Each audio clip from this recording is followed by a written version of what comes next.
எங்கள் தேவனாகிய கர்த்தருடைய ஆலயத்தின் நிமித்தம் எங்களுக்கு நன்மை உண்டாகும். ஆமென். இந்த எண்ணம் ஒவ்வொரு தேவ பிள்ளைக்குள் வர வேண்டும்.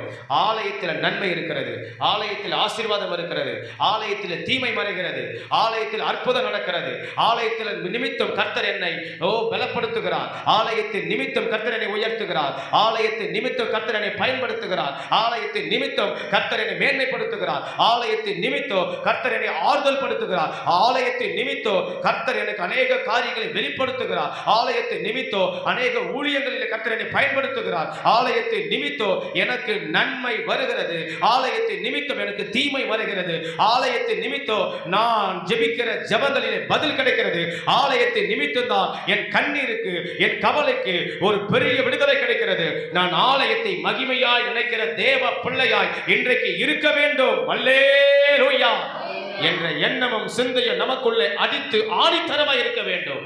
ஆமென். ஆகவேதான் நாம் ஆலயத்தை விட்டுவிடக் கூடாது, ஆலய கூடுகையை மறந்துவிடக் கூடாது.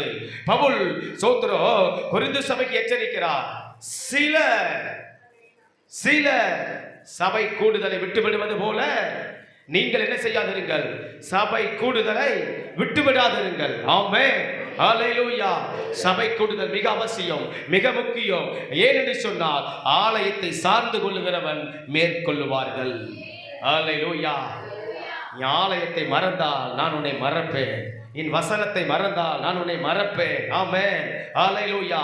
ஆலயத்தை யார் நினைவில் வைத்திருக்கிறார்களோ, ஆலயத்தை யார் சார்ந்து கொள்கிறார்களோ அவர்கள் வாழ்க்கையில ஜெயம் எடுப்பார்கள். ஆம்.